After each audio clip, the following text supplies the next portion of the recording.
epidemiólogos me dicen que los resultados de la cuarentena están aplanando mucho la curva, entonces ese pico que apegas no sea un pico, sino que sea un constante devenir de contagios en un ritmo más lento y bueno, y tal vez dure la enfermedad más tiempo, pero evitemos ese pico.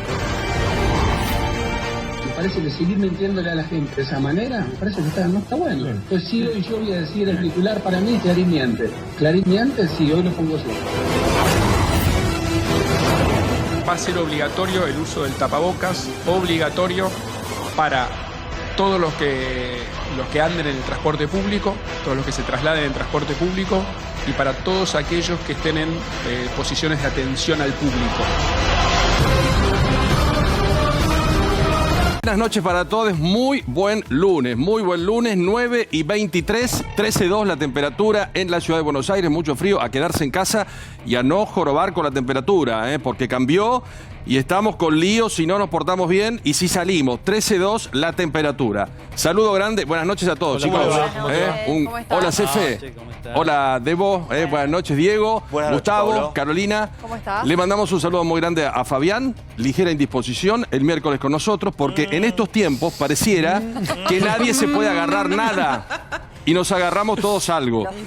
Época de problemas respiratorios, todo en casa, la vida ha cambiado, así que el miércoles, Fabián, nada importante aquí con nosotros. Bueno, presentamos el parte, primera noticia del día, ¿puede ser? Porque salió hace minutos nomás el parte del día. Tenemos 69 nuevos contagiados por coronavirus. El total de contagios en la Argentina es de 2.277. Es una cifra realmente baja para lo que es el mundo en general y Latinoamérica.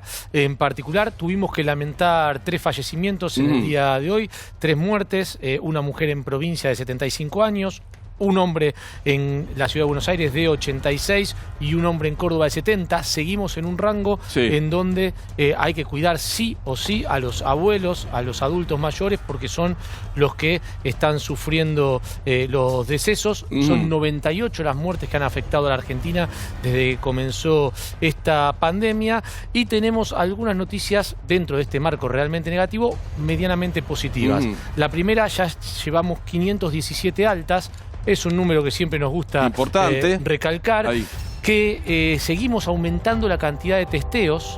Ya los testeos están en 470 muestras por millón. Recordemos que hace una semana estábamos en 250, casi estamos en el doble, ya se han hecho más de 22.000 test. Exacto. Y el otro número que se mantiene estable, afortunadamente, es la gente que está internada en terapia intensiva por coronavirus, que son 117 personas. Es un número, estamos siempre entre 113, eso es camas de terapia, ¿no? 117. Son camas de terapia. Claro, digo que es muy importante esto. Va cambiando. Porque mientras se mantengan este número así, nosotros sabemos que el la sistema lucha es sanitario... La lucha es contra no existe. la lentitud. Ese es el dato. Claro, exactamente. Ese es el dato.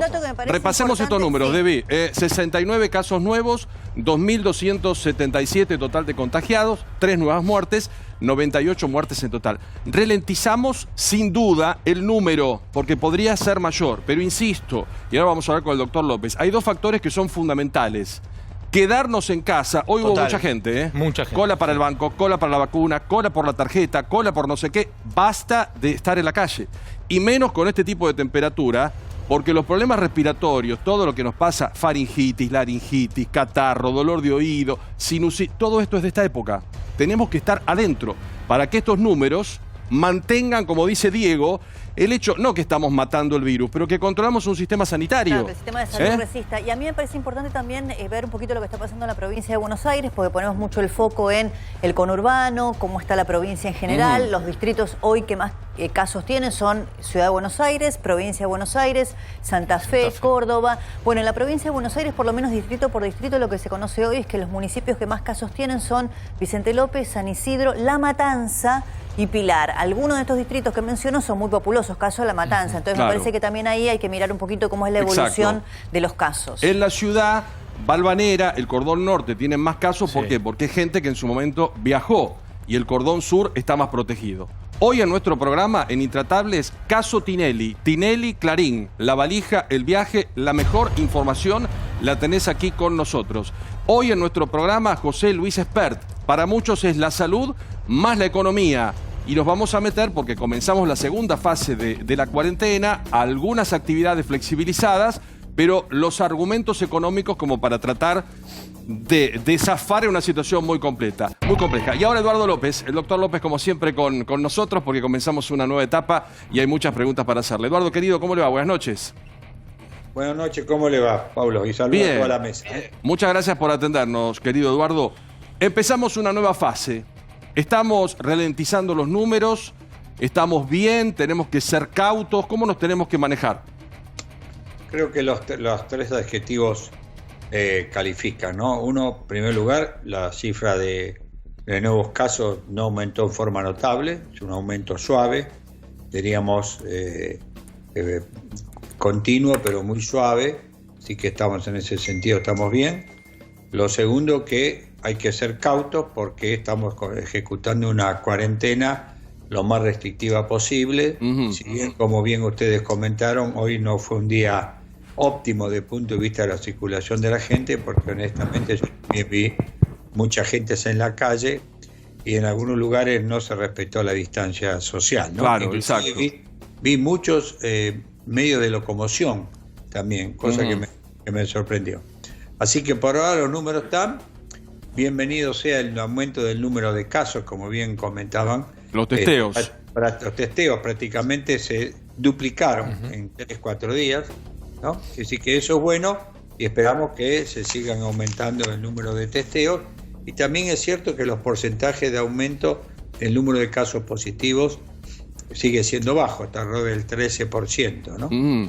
Doctor... Eduardo, una cosita ya les doy, chicos. Yo repito cosas que hablo con ustedes, público y en privado, y uno casi es como que habla de cosas médicas. Yo marcaba cuando empezamos que estamos con 13.2. Está lloviendo, hoy tuvimos un día de mucha gente, en un día muy inestable. Entramos a jugar una semana muy importante con relación a que allá se fue ese calor que supuestamente era un aliado para mantener estos números ahí medianamente controlados. Eso no se puede saber. Lo que uno puede decir es que en general todos los virus respiratorios, y el COVID-19 es un virus respiratorio, tiene mayor facilidad de transmisión durante las temperaturas bajas, básicamente en invierno. Es una temperatura que fue relativamente baja, pero con mucha humedad, con lo cual la mucha humedad al virus lo afecta y lo hace menos transmisible. Quiere decir que bajó la temperatura, pero también hubo la humedad está fuerte. Así que por ahora nos quedamos con la buena noticia que hubo alta humedad, con lo cual la transmisión del virus es menor. Eso está estudiado en algunos experimentos de laboratorio, ¿no? Exacto. Doctor Débora López, le quería preguntar lo siguiente en relación con las declaraciones que hizo este fin de semana el presidente Alberto Fernández. Afortunadamente, lo que vemos en los partes diarios es un crecimiento controlado de la pandemia, de modo que la cuarentena que el gobierno ha tomado de manera muy anticipada está dando buenos resultados, que eso es lo que se buscaba, ¿no es cierto?, aplanar la curva. Y en ese sentido dijo Alberto Fernández que él creía que podría no haber pico, que es lo que todos siempre tememos o temíamos, de acuerdo a lo que ustedes nos iban explicando, que es ese crecimiento exponencial de contagios que haga colapsar el sistema de salud. Entonces él dice, puede no haber pico, de modo que esto puede ser una situación larga, extensa, controlada. ¿Puede ser así realmente? Bueno, uno no lo sabe. El presidente lo que agregó fue que algunos epidemiólogos me dicen, ¿no? Para decir que no fue una idea de él, sino que alguien se lo comentó. Sí. Nosotros creemos que hoy por hoy tenemos una curva ascendente muy, muy suave de ascenso, que en algunos distritos tiende a aplanarse y en otros distritos sigue subiendo lentamente. Pero en total país, para no hablar de distritos, sube subiendo lentamente. Y tenemos una cuarentena que se extendió a 5 semanas. Esto va a implicar, en primer lugar, que el pico, yo no creo que sea el 15 de mayo, como se habló. Claro. Yo creo que se va a correr en el tiempo. ¿Cuánto es la magnitud del pico? Es hacer futurología. Creemos que la magnitud del pico no va a ser, como usted bien dice, Débora, lo exponencial que tuvo España, Italia y de alguna manera Francia, sino que es un pico más atenuado. Pico va a haber, porque el pico se considera el último dato que uno tiene. Diríamos, la clave es que el pico, más allá de cuánto suba, es cuánto tiempo se mantiene. Porque el problema que tuvo Italia y España y Francia es que el pico se ha sostenido en el tiempo, no bajó al cabo de 2 o 3 días, sino que se mantuvo por lo menos 2 semanas, si no me equivoco, en el caso de... Y eso es lo más problemático desde el punto de vista de manejo. ¿Por qué? Porque cuando un pico como se te mantiene mucho tiempo, la demanda del sistema de salud es mayúscula. Si se mantiene 1 o 2 días y rápidamente baja, el manejo es mucho más fácil. Con lo cual hay que estar atento en esto. Creo que el pico va a ser, no va a ser exponencial, espero, diríamos, pero va a haber un pico, diríamos, que es probable que sea mucho menor que el de Italia o el de España, ¿no? Doctor, hoy salió la información de que el Ministerio de Salud recibirá la semana próxima 170.000 kits de lo que se llaman testeos rápidos. Que sos, por lo que tengo entendido, usted obviamente nos va a explicar mejor, es por análisis de sangre y no por hisopado, para hacerle a gente asintomática. Le quería preguntar, ¿cuál es la efectividad de este test rápido que en España, en algún caso, tuvo alguna controversia? Y por otro lado, ¿a quién se elige para hacerle el test? ¿A qué asintomático se elige para hacerle este muestreo? Bueno, en primer lugar, el enfermo asintomático, el porcentaje que tiene PCR positiva en la fauce o la nasofaringe es muy bajo. Está entre el 1,5 al 3% de algunos datos que acá se verbalizaron en Argentina. O sea, es muy bajo el asintomático. Uno puede hacer un estudio aleatorio, elegir al azar al asintomático por este test rápido que detecta anticuerpos para ver cuánta población se infectó y no nos dimos cuenta. ¿Bien? O segundo, cuánta población tengo protegida. ¿Está bien? ¿El concepto? Sí. Así que esto podría ser una utilidad. La otra utilidad que uno podría utilizarlo es para ver lo que los médicos llaman qué es la cero prevalencia, que es la cantidad de individuos que se infectaron a través del tiempo y no nos dimos cuenta, o porque no consultó, o porque tuvo síntomas muy pequeños, o porque realmente el individuo no tuvo ningún síntoma. Es para eso que podría ser utilizado. Hay otra manera de uso también. Uno puede utilizarlo esto para el equipo de salud y ver que el equipo de salud está protegido para trabajar más tranquilo frente a los pacientes sospechosos o confirmados. Y también se puede hacer para dar lo que los alemanes llaman un certificado de inmunidad. Yo lo testeo y si me da positivo es que tiene anticuerpos, puede trabajar tranquilo y puede salir de la cuarentena, con la cual usted entrega mayor cantidad de laboriosidad al sistema, ¿no? Está bien, doctor, precisamente sobre esto, usted ha defendido que los tests eran pocos, los exámenes que había que multiplicarlos. ¿Usted cree que también para salir de la cuarentena necesitamos más test o con esto basta? ¿Hay que aumentar mucho? A ver, nosotros, los test que me preguntaron antes no tienen nada que ver con los test de diagnóstico agudo, ¿está bien? Sí. La técnica de PCR es para el diagnóstico agudo en los primeros 5 días, 6 días, porque los otros métodos no sirven. Entonces esos test ahora se están duplicando, se duplicaron prácticamente en una semana, si no me equivoco, 5 días. Sí. Por lo cual está aumentando el número de test. Si podemos aumentar el número de test, ya sea redefiniendo la definición de caso o la gente consulte más, es probable que estos test se vayan aumentando naturalmente y esto es bueno para saber en qué estamos. Todavía tenemos 2 semanas de cuarentena, con lo cual esperamos que la cantidad de que se testean aumente, ¿no? De hecho es interesante porque mantenemos entre un 13 y un 15% los positivos del total testeados. Y en segundo lugar, tenemos una población alta que es negativa. Así que esto va a haber que seguir viéndolo, diríamos, al cabo de cada 5 o 6 días para ver cómo aumenta el número de test para llegar a una cifra, diríamos, compatible con lo que uno quiere demostrar y lo que uno obtiene, ¿no? Diego. Doctor, ¿cómo le va? Hoy El País de España, un diario español, destaca el actuar del gobierno argentino o de la Argentina al anticiparse al pico de contagio. Usted hablaba de la duración del pico de contagio, pero en la nota ellos citan algunos doctores de acá de Argentina y hablan del pico en fines de junio, fines de mayo, principio de junio. O sea, tener el alta de restricciones para que la gente esté en la calle cuando se viene el pico es una locura, es en vano haber hecho todo este esfuerzo.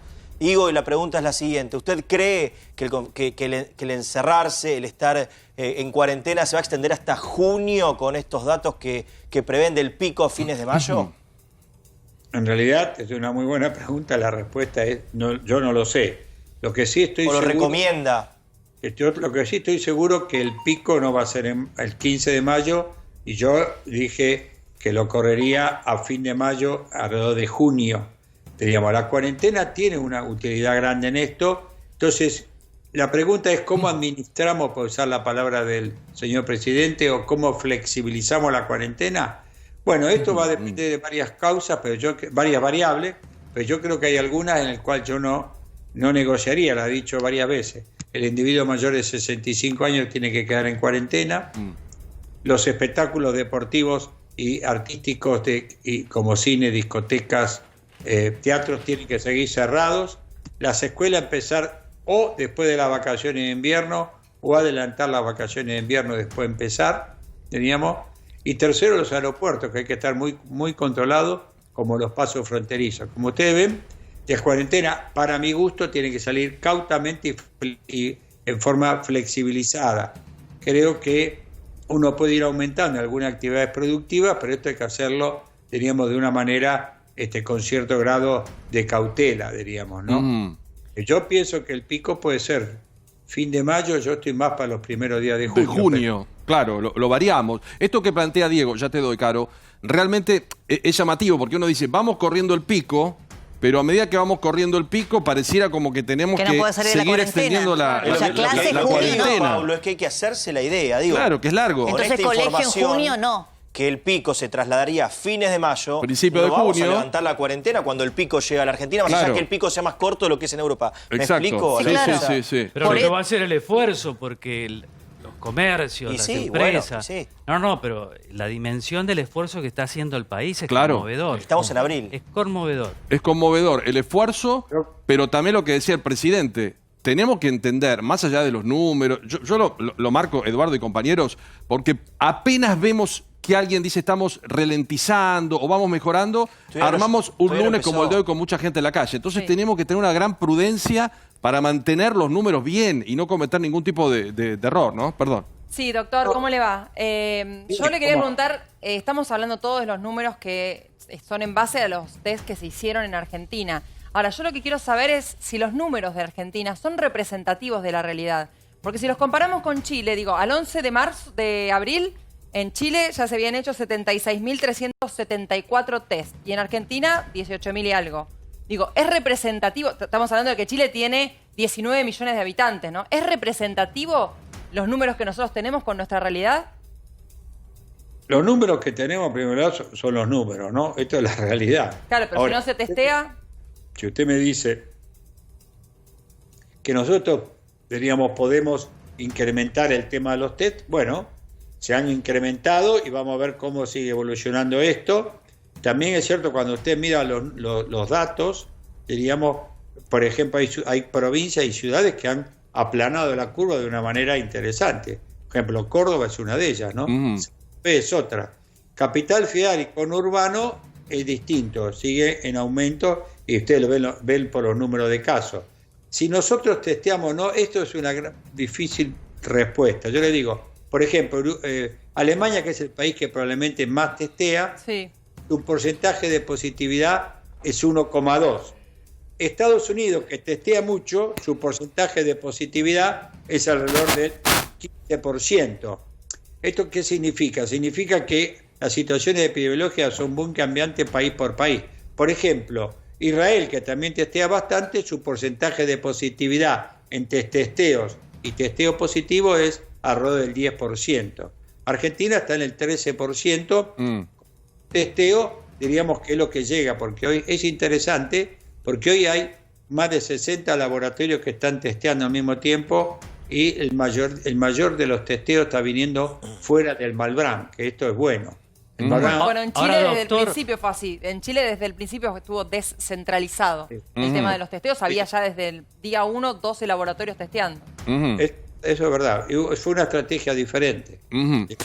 Doctor, permítame, vamos a compartir una noticia de último minuto y usted, pegadito, nos hace un comentario porque hay una gran discusión sobre este tema. Último momento, a ver. Bueno, así es porque está confirmando la provincia de Buenos Aires a través del ministro de Salud, Daniel Goyan, que se suman a la iniciativa de hacer obligatorio el uso de tapa nariz-boca, así lo denominó el ministro de Salud.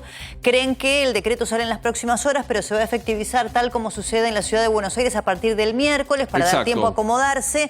Y lo que explicaba recientemente el ministro de Salud de la provincia de Buenos Aires es que estamos entrando, como vos decías, en una etapa de mayor frío, en donde los estornudos, el goteo de nariz es frecuente estacionalmente y que cualquiera de esas situaciones pone en riesgo a la comunidad. Entonces, que va a ser obligatorio a partir de ahora. En toda la provincia de Buenos Aires los cubre nariz-boca, no los barbijos, para dejarlos para el personal de salud. ¿No Eduardo, ¿cómo ve este tema? Porque yo entiendo que la medicina y junto a ustedes fuimos cambiando y viendo cosas nuevas o evolucionando. En un principio era máscara no, antes le llamamos barbijo, porque los barbijos son para los médicos y los enfermeros. Ahora yo creo que vamos a una nacionalización de a poco con esto. ¿Cómo lo ve usted? ¿Es necesario, es imprescindible taparse la nariz, la boca hasta el mentón? Sí, en primer lugar me pareció desafortunado el denominarlos tapabocas, porque la gente va a entender que tapamos la boca, claro, nariz, boca. En general estornuda por la nariz. Entonces, lo que a mí me gusta mucho el barbijo casero. Porque es fácil que la gente entienda que es para tapar nariz, boca y que yo lo puedo preparar en casa. Entonces, eso es el que me gusta. Con respecto a la medida, me parece que finalmente cierra una discusión que fue más dogmática que lo que iba a ocurrir en la realidad, porque la gente ve otros países, ve otra gente, y creo que me parece lógico en este aspecto. Me parece que su uso, me parece bien que sea obligatorio, no me parece bien que sea punible, ¿no? Ajá, que se apliquen multas, como dijo aquí la ciudad, en caso que no se use. A mí me parece que no, me parece que es bastante injusto que la gente que a veces no puede hacerlo o se olvida de esto. Los barbijos caseros tienen un gran rol, sobre todo cuando empiece la movilización en el transporte. Claro. Cual ahí va a tener que, aunque sea obligatorio, la gente va a tener que entender que va a tener que usarlo. Y vamos a hacer un esfuerzo, o le proveemos algo a la gente que no tiene dinero, a los grupos vulnerables, o ver cómo ayudamos a prepararlo. Exacto. A las autoridades y a los grupos de organizaciones ONG que empiecen a trabajar en esto, porque finalmente para hacer una cantidad importante hay que estar trabajando ya con tiempo en esto. Exacto. Dan unos días para que no salga gente a comprar a la farmacia, porque lo de la farmacia es para el sistema médico, no es para nosotros. Nosotros en casa, como dice Eduardo López, el doctor, lo tenemos que inventar. Doctor, también hay que explicar que cuando uno se tapa la boca y la nariz, lo que está haciendo es proteger a otra persona, porque hay gente que se tapa creyendo que cualquiera de nosotros lo está contagiando. En definitiva, lo que hace el taparse la boca y la nariz es que si uno está asintomático, contagia a otra persona. A ver, el asintomático, desde el punto de vista práctico, no contagia, ¿está bien? Ninguna organización mundial acepta que tienen un porcentaje alto de contagio, los síntomas. Lo que pasa que el enfermo que va a hacer síntomas, a veces 24 o 48 horas antes puede contagiar sin tener síntomas, que es lo que se define mejor con el nombre de presintomáticos, ¿está bien? Sí. Esos presintomáticos no es un porcentaje del 100%, es un porcentaje minoritario, pero eventualmente pueden transmitir. Entonces, realmente, lo que tenemos que preocuparnos, ¿sabe quién es? Por el individuo que da pocos síntomas. Que dice, tengo un poquito de fiebre, no pasa nada, me tomo un paracetamol. Ese individuo, si tiene el coronavirus, transmite de la misma manera que un enfermo que tiene todos los síntomas. Perdón, pero el asintomático no contagia entonces. Una persona asintomática como las que se habla hoy en día en todos lados, ¿no contagian? Le vuelvo a repetir lo que dice la Organización Mundial de la Salud. Por eso quiero subrayarlo. No, está bien, te pido disculpas si fui medio... No, está bien. La Organización Mundial de la Salud dice que el rol del asintomático como transmisión del virus no está claro. Y dice más claramente que usted le detecta a un individuo sin síntomas, porción genómica viral, no significa que tenga el virus infectante completo para transmitir. Si usted no tiene el virus completo infectante, no puede transmitir. Puede transmitir siempre y cuando que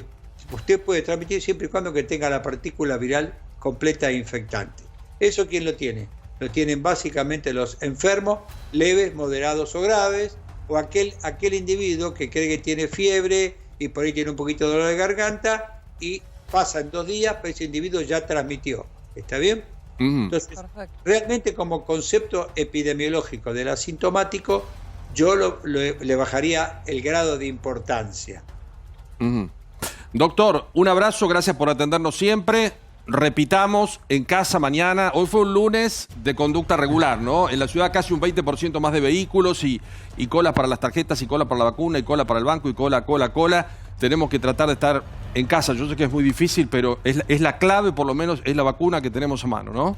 Sí, a título observador independiente, hoy fue, para mi gusto, una cuarentena media flojita, diríamos, no se cumplió como uno quisiera, y voy a repetir que es el único mecanismo que utiliza hoy por hoy Argentina como con grado superlativo para tratar de enlentecer el pico y hacerlo más bajo. Yo creo que el pico no va a ser la característica de los países europeos, especialmente Europa, de España, Italia y Francia, pero tenemos que evitar que no nos encuentre, diríamos, un pico más o menos importante porque no cumplimos con la cuarentena. Así que cumplamos con la cuarentena. Eduardo, gracias. Abrazo grande. Gracias por llamar. Muy un gusto amable. grande. El doctor López, como siempre, para sacarnos todas las dudas. Y desde el miércoles reiteramos, máscara hay que decir, máscara en la provincia de Buenos Aires. Así es, va a ser obligatorio en la provincia de Buenos Aires. En las próximas horas se va a conocer el decreto, tal como sucede en la ciudad de Buenos Aires, para que todo el AMBA tenga la misma normativa y va a haber un periodo, digamos, para que la gente pueda acomodarse, de modo que empezaría a regir a partir del miércoles. Obligatoriedad entonces de cubrir boca y nariz. No hay que salir a las farmacias a comprar ningún barbijo, eso queda para el personal de salud. Exacto. Se puede hacer de manera doméstica. Bueno, nos metemos... Perdón, los barbijos, los que no se pueden comprar son los que usa el personal médico. Pero exacto. Después hay otros barbijos mucho más simples, más baratos. Que sirven de tapabocas también, sí. Yo lo que no entiendo es cómo, con el parate en la industria textil que hay, ¿cómo no nos ponemos a fabricar eso? Hay muchos que lo están haciendo, Sí. Hay mucha gente que lo está haciendo. Que se dedicaba a hacer ropa y está con las telas que De ya hecho, tenía, está Exacto. haciendo barbijos. Empezaron o esto. a hacer algo que es muy útil. Tapaboca ahora. Y otro tema, dentro de lo que es el monotema mundial y nacional del coronavirus, hoy un estallido. Clarín, guerra, Marcelo Tinelli. En el sur, informe, todo lo que pasó, información exclusiva y debate. Tinelli versus el Grupo Clarín. El conductor se molestó por una nota publicada sobre él. Diario Clarín. Denuncian que Marcelo Tinelli se hizo llevar una valija a Esquel en un avión privado que figuró como vuelo humanitario. El presidente de San Lorenzo se mostró indignado en Radio La Red y desató la polémica. Yo veo un hostigamiento sistemático fundamentalmente del diario Clarín, que me sorprende, que es el diario donde yo trabajo a través de Canal 13, pero bueno, me ha tratado 2 veces en 2 editoriales de pelotudo, con una falta de respeto absoluto. Lo único que pedimos fueron los medicamentos a Buenos Aires y pagamos un taxi aéreo que lo trajo hasta acá, hasta Esquel. Nunca hubo ni vuelo humanitario, ni nada que se le parezca. Entonces me pareció muy raro todo este ataque sistemático, siempre del mismo medio, con mentiras. Pero realmente no lo entiendo, trato de hablar siempre con las personas como si yo me pusiera a hablar de las denuncias que tiene Clarín en su contra. Creo que no terminaría el día en ¿entendés? 2006 creo que fue el Mundial de Alemania, no me acuerdo cuándo fue. También hubo un ataque permanente y sistemático del Grupo Clarín. El diario acá no está llegando Clarín, no está llegando Clarín. Estuve leyendo lanación.com, sitio de internet bárbaro, que se lo recomiendo, divino, que es una nota bárbara. A mí me pareció lamentable la crítica, me parece lamentable, pero fundamentalmente me sorprendió la crítica del suplemento espectáculo del diario. No tengo ninguna duda que se puede opinar de un programa como opinan ellos, en tono burlón y en tono despectivo, que es lo que me parece. Yo también puedo decir perfectamente que el suplemento me parece decadente y totalmente alejado de la gente, me parece doloroso. Quiero decir que a mí me parece que es un suplemento que, salvo algunos periodistas, está totalmente alejado de lo que siente la gente. Me parece que seguir mintiéndole a la gente de esa manera, me parece que no está bueno. Entonces si hoy yo voy a decir el titular, para mí es Clarín miente. Clarín miente. ¿Los hechos cómo fueron, Débora? ¿Por qué dice Tinelli Clarín miente? Porque efectivamente la noticia se conoce primero a través del diario Clarín, de su página web, contando un hecho que era el siguiente, que había un vuelo de la empresa Buenos Aires Fly, que había partido desde Buenos Aires hacia el lugar donde está residiendo en este momento Marcelo Tinelli, para llevarle una valija con medicación. Habló luego, incluso por eso Clarín es el que publica las declaraciones del propio dueño de la empresa, de Luis Grande, quien dice que el propio Tinelli, como en otras oportunidades, lo llamó para pedirle la posibilidad de hacer este vuelo, que se pidió una autorización a la ANAC porque hay posibilidad de hacerlo a través de lo que es un vuelo sanitario. Que cumple un rol porque traslada medicamentos. Porque exactamente el contenido de lo que se iba a trasladar eran medicamentos. Clarín lo publica y hoy Marcelo Tinelli, en conversación con nuestro compañero Luis Novarecio, le dice que efectivamente quiere explicar y dar su versión, y ahí cuenta que la información había sido vertida maliciosamente, según el propio Tinelli, por el grupo Clarín, o él mismo dice por el diario Clarín, en donde yo trabajo desde hace muchos años a través de mi participación en el grupo Clarín y en Canal 13, ¿no? Y ahí empezó esta guerra sorda, digamos, que lleva ya mucho tiempo. No, durísima. Ya nos vamos a Esquel. ¿Qué es lo último que tenemos, Gustavo? Sí, a ver, Tinelli tiene guerra de amor y odio con un montón de gente, y entre ellos con el grupo Clarín. No nos olvidemos que no es solo que Tinelli ha trabajado en el grupo de Clarín, sino que han sido socios en empresas, y en algunos momentos esas empresas se han separado. Por ejemplo, cuando Tinelli se asoció con Cristóbal López, Tinelli ahí recordaba el año en que él tuvo otra pelea muy fuerte 2006, con Clarín, ¿no? Claro, que tenía que ver con los cambios societarios. Habrá que ver qué sucede ahora.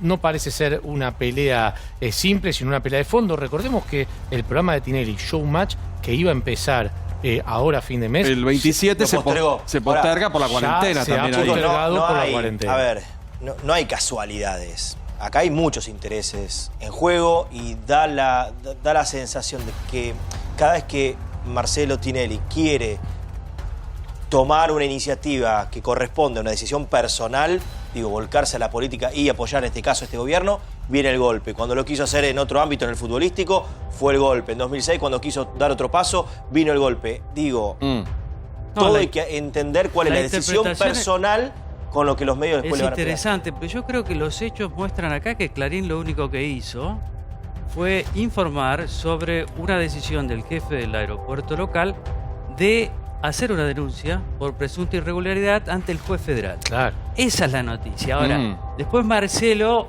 que es un gran conductor, dice Clarín miente, pero en realidad yo no veo la mentira ahí. En realidad Clarín está informando bien, es lo que pasó. Él lo que tiene que decir nada más es: voy a presentarme ante si me llama el juez o quien sea, y voy a hacer mi descargo. Es que como Ahora, dice Seferino, no está inventada la noticia. Permítanme un segundito que voy a Esquel con nuestro compañero Ricardo Bustos y seguimos debatiendo aquí y aportando información, que es lo importante. Ricardo está en Esquel. Aquí hay una causa con el doctor Otranto, el juez que participó en el caso Maldonado y que tanto conocimos, que ha comenzado aquí. ¿Cómo estás, Ricardo? Buenas noches.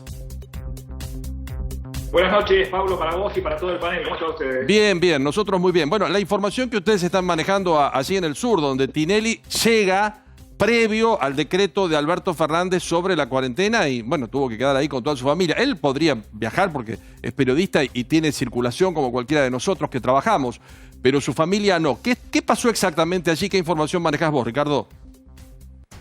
Bueno, la historia comienza precisamente el mismo día que él viaja a la ciudad de Esquel, muy poquitas horas antes de que el presidente de la Nación anunciara el DNU, donde imponía la cuarentena y la restricción de viajar. Evidentemente, Tinelli tenía información interna, como suele decirse, de que se venía la cuarentena. Se quedó aquí a muy pocos kilómetros de la ciudad de Esquel, donde está permaneciendo, él dice que está trabajando allí, y el viernes, en horas de la tarde, a mí me llega un WhatsApp de alguien que digamos, está muy ligado a la actividad aeroportuaria, que me dice: Ricardo, disculpa que te moleste, este fin de semana es para comentarte que hoy acaba de entrar en el aeropuerto de Esquel un avión de Tinelli que fue declarado como humanitario, con todo lo que conlleva, incluso el movimiento de empleados. Fue denunciado por la ANAC y por la PSA, me dicen.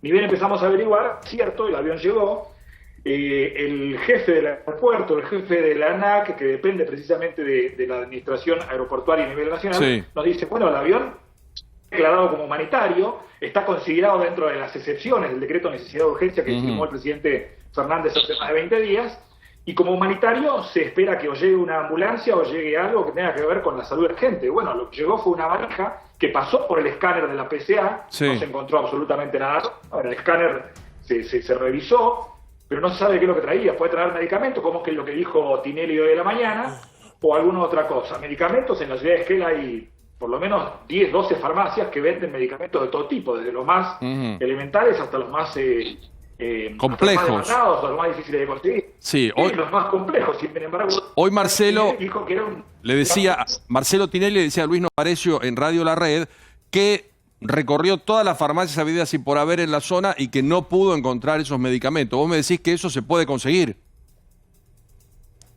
Bueno, quizá tenga que tardar unos días más. Recordemos que las farmacias tienen restricciones, habida cuenta de que los medios que llegan, los medicamentos de Patagonia, son medios terrestres que están muy complicados. Los medios habituales en los que llegan los medicamentos están complicados de circular, por lo cual puede que haya habido alguna demora y haya preferido él pagar un vuelo particular, charter, con los medicamentos que alude a haber traído y dijo hoy a la mañana con nuestro colega, ¿no? Ahora, Ricardo, lo que está claro es que hubo una denuncia judicial y que está actuando el juez Otranto. ¿Sabés si tiene decidido llamarlo a declarar en las próximas horas a Marcelo Tinelli por este caso? Depende, bueno, hay que ver si el juez... mirá, el juez federal y el fiscal federal, que entienden todas las causas que tengan que ver con quebrantamiento de la decisión de circular, están tapados de denuncias, porque todos los días en las ciudades que hay gente que, mal o bien, rompe la cuarentena y algunos, la policía los encuentra tomando alcohol en la vía pública a las 2 de la mañana. Bueno, esas causas van al juzgado federal de Otranto. Otranto está tapado de causas de este tipo. Si le va a dar más trascendencia a la de Tinelli que al resto, te diría que no creo, por conocerlo como lo conozco a Otranto, no creo que le vaya a dar más trascendencia o más prioridad a esa causa que a las 200 o 300 que ya deben estar en su despacho desde que inició la pena. Ahora, Ricardo, yo me imagino que cuando llega un vuelo humanitario, alguien debería chequear que lo que llega en ese vuelo sea lo que se supone que tiene que llegar. ¿Nadie chequeó que tenía esa valija? ¿O que era, o sea, si lo que decían que tenían que traer era lo que correspondía que traigan? Eso es lo que le llama la atención al administrador, al jefe del aeropuerto local, el señor Cabero, que dice, bueno, si es un vuelo humanitario, espero ambulancia. Mira para todos lados, no hay ambulancia, lo único que hay es el avión que aterriza en plataforma, el copiloto que baja con una valija y se la entrega a alguien que todo el mundo reconoce ser que es el chofer de Tinelli. Sin embargo, lo que dice el jefe del aeropuerto es, me llama la atención, pasó por el escáner, evidentemente la valija no traía nada raro, nada que no fuera permitido, pero a él le llama la atención, por eso radica la denuncia, porque él entiende, Cabero, el jefe pero del aeropuerto, en el momento, nadie podía ver qué era lo que traía, o sea, o preguntarle en el momento. Abrir la valija, claro, simplemente. Abrir la valija, decir, a ver, ¿qué es lo que tiene que traer qué es lo que trae en esta valija que tiene que ser algo humanitario como para que justifique el viaje? Nadie hace eso. O sea, yo me pongo a pensarlo, cuando vino la valija de Antonini Wilson, María Luján Telpuc, en el momento, chequeó, acá o sea, esto se hizo todo en el momento. ¿Por qué tenía que esperarse a que se entregue una valija? ¿Por qué llegar a una denuncia y no corroborarlo en persona, abrir lo que hay? Exacto, eso es lo que estoy preguntando.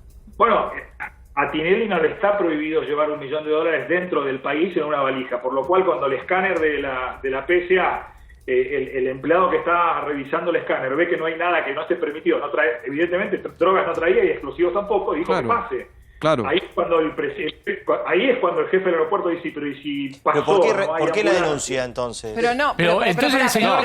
De a uno. El que vio el escáner, Ricardo, pero entonces el que vio el escáner medianamente sabe que había ahí. Debe haber declarado ante el juez que había. Exacto. Porque puede ver si había remedios, si había dinero, qué era lo que era. Mirá, el jefe del aeropuerto no está habilitado a hablar. Dice el jefe del aeropuerto que la ANAC tiene un vocero que está en Buenos Aires y aparentemente es difícil contactarlo. Ahora, lo que él me dice a mí cuando yo hablo con él en previo, fuera de aire, me dice, mire, yo evidentemente no me da que es un vuelo humanitario, es un vuelo privado trayendo medicamentos para alguien privado, pero no es para la ciudad de Esquel, no son barbijos para la ciudad de Esquel. A ver, humanitario, Ricardo, para definir, ¿no? Humanitario sería un vuelo que lleve elementos sanitarios, ya sean medicamentos, protección física para médicos. Algo urgente. Que sean requeridos por la provincia, pero también entraría dentro de ese vuelo humanitario un tema personal vinculado con la salud de un ciudadano que está allí. si en realidad no tengo los considerando, no tengo la letra fina del decreto de necesidad de urgencia, pero se supone que son medicamentos o traslado de personas o equipamiento para la salud de personas, para la salud pública, no para la salud privada. Claro, porque la ANAC en este momento está iniciando un sumario para investigar efectivamente qué pasó con este vuelo. La empresa que realizó el traslado de esta valija por pedido de Marcelo Tinelli, ¿no? Habrá que ver entonces quién se hace responsable si es que se cometió alguna irregularidad. La empresa Acoto trabaja cuando la contrata el Estado, cuando hay que llevar elementos, pero en vuelos humanitarios, no en vuelos privados, que yo estoy acá y tengo un poder adquisitivo y digo, uy, me olvidé no sé cosa, tráemelo. Además, esa es la diferencia entre vuelo humanitario y vuelo privado. Hay una diferencia, el escáner no lo maneja el aeropuerto. Perdón, Ricardo. Ricardo, la diferencia, perdón, el escáner lo maneja la PSA, la policía, ¿verdad? Exactamente. No el jefe del aeropuerto. No el jefe del aeropuerto. Ahora, entonces, ahí hay una cosa importante. El jefe del aeropuerto hace lo que tiene que hacer y el de PSA también, porque solo le tiene que informar si él ve que hay algo prohibido. Hay un problema ahí que se va a solucionar. Conozco una investigación judicial, vamos toda la justicia como corresponde. Ahora te quería hacer otra pregunta. ¿Qué reacción tuvo el gobierno provincial? ¿Estaba informado del vuelo, todo eso? Chubut, 0 casos hasta ahora, hasta ahora. Sí, es una de las provincias que no tiene casos. Eso es importante también, el control de los aeropuertos, ¿no? Sí, Chubut 0 casos. Recordemos que Río Negro, que está a 300 kilómetros de nosotros, el límite está ahí en Bolsón y en Bariloche, tiene muchos casos. Chubut ha hecho un cerrojo con respecto al tema del ingreso de gente. Entra muy poca gente con cuentagotas. Hoy a la mañana una autoridad sanitaria nos decía que estaban entrando aproximadamente entre 10 y 15 personas a la provincia, bien identificadas por día, y ni bien entran a la provincia, son remitidas a un aislamiento especial. Hay que hacer una lectura también muy finita sobre, en el momento que Tinelli hace traer esta valija, en el que declara, no hay motivos para no creer lo que dice, que declara que trae medicamentos, porque horas después el presidente de la Nación dice, se prorroga más días todavía la cuarentena, por lo cual, teniendo esa información, que es muy probable que Tinelli la haya tenido antes que el resto de los mortales en la Argentina, haya dicho, si me estoy quedando sin medicamentos, los tengo que traer en forma urgente. Claro, el gobierno de la provincia, para responderte a tu pregunta, el gobierno de la provincia tiene 1001 problemas mucho más importantes que el de Tinelli para atender, como para meterse en este tema, que no le es de su propia jurisdicción. Esta es jurisdicción de la PSA y de la ANAC, no de la provincia de Chubut. Exacto. Ricardo, un abrazo grande. Muchas gracias por tu tiempo. Hasta pronto, Noche, gracias a todos. Chau, chau. Bueno, ¿habrá una causa? ¿No habrá una causa? Acá lo que se discute es un vuelo privado, es un vuelo sanitario. Ahora nos metemos también en la histórica pelea que tiene un bombazo en el día de hoy, porque el título de Tinelli con Clarín es realmente muy bravo. Hubo editoriales cuando él viajó a Esquel, donde lo trataron de pelotudo, le dijeron directamente, en 2 o 3 oportunidades, y hubo como un destrato que Tinelli siente como un hostigamiento. Es una pelea entre colosos, Marcelo Tinelli y Clarín, ¿no? Y uno dice, bueno, después se arreglan, ¿no? Mientras tanto va a haber los tiros. Lo que él se refiere es una columna de Borenstein de los domingos. Borenstein está armando en humor político el campeonato de los pelotudos. Claro, esa palabra. Y el buen humor, bueno, Tinelli humor, aparece como nominado. Es muy feo eso, porque al final quedas estigmatizado. Pero también es peor para mí comportarse como eso. Pasa no sé que si ustedes se acuerdan de cómo fue él allá. Yo le quiero preguntar a Gustavo. La discusión empezó cuando él viajó a Esquel. No, y la discusión que más fue allá, la previa de la cuarentena. Para atar lo que yo decía anteriormente, ¿cómo está el tema de los derechos de la televisación del fútbol, Gustavo? No, los derechos de la televisación del fútbol los tiene hasta el año 2022 Turner 2 empresas. Y Fox. Ahora, ¿qué es lo que pasa? Al haberse comprado Disney, haber comprado Fox y tener también ESPN, Turner tiene, pero el grupo Clarín no puede jugar ahí porque el que tiene la preferencia para comprar los derechos en su totalidad del fútbol argentino es la empresa Turner. Hasta a menos que Turner se retire, haya una nueva licitación, yo no tengo información de eso. Me parece que el fútbol argentino está en las empresas norteamericanas para mucho tiempo. No, yo lo que ato es el golpe. ¿Por qué viene? ¿De dónde viene el golpe? A ver. Pero es que hay que le peguen a Tinelli porque Diego. hace cuarentena en Esquel me parece absurdo, porque la realidad es que se fue antes de que se decrete Marcelo la cuarentena. se va antes del decreto. Sí, aunque haya tenido información, aunque lo haya olido, como todos sabíamos lo que se iba a venir, algunos tenían más información, otros no. Era como obvio que se estaba viniendo eso, ¿no? Si él se fue a pasarla allá, ¿cuál es el problema? El problema hubiera sido si él hubiera vuelto y de vuelta. No, es que eso sí, no podía volver. Claro, vos pero no podés que se quede allá y se vos tenés que instale. dar un ejemplo. A Porque ver. después, ¿cómo le decís a todos los que se iban a sus casas de fin de semana, a pasar la cuarentena, Pero pará, los después que de se iban a la decretó la costa? cuarentena o antes, porque él se fue antes. No, pero pará. Una vez vayamos, que se decreta la cuarentena es una cosa. A lo que va Gustavo, a Gustavo es a lo Son siguiente, porque es tan largo esto que ya perdimos, no sabemos en qué mes vivimos o en qué Yo día. creo que se fue ese mismo día. Marcelo se va ese El mismo 19. día, antes del Claro. decreto. Fue el 19. Jurídicamente no había ningún motivo para que alguien le diga, señor Tinelli, usted no puede hacerlo, pero veíamos que Pinamar cerraba su entrada, que Pero Villa es muy Gesell cerraba su diferente. entrada. Él se fue y se quedó allá, no es que Claro, se fue de sí, paseo bueno, 4 Que se iba a días. Pinamar, Pero había un se fin de- supone que también se iba a quedar allá. Había un que fin se de iba a semana Pilar, se iba a largo quedar ahí. y había una cuestión donde todos nos teníamos que tratar de quedar en nuestro lugar para que no haya un desplazamiento. Ah. Por... Ahí surgió la primera discusión que muchos lo tomaron como algo malo, como una cuestión ética, porque jurídicamente yo me podía mover por donde quería y si a mí la cuarentena me agarra en Jujuy y estoy en Jujuy, me tengo que quedar en Además, Jujuy. él en un Tinelli momento creo puede que volver aclara. porque es Pero ¿por qué periodista. decís- No, Pero eso, ¿por qué él aclara exigimos? en un momento Sí. la nota, Carolina, él dice, yo si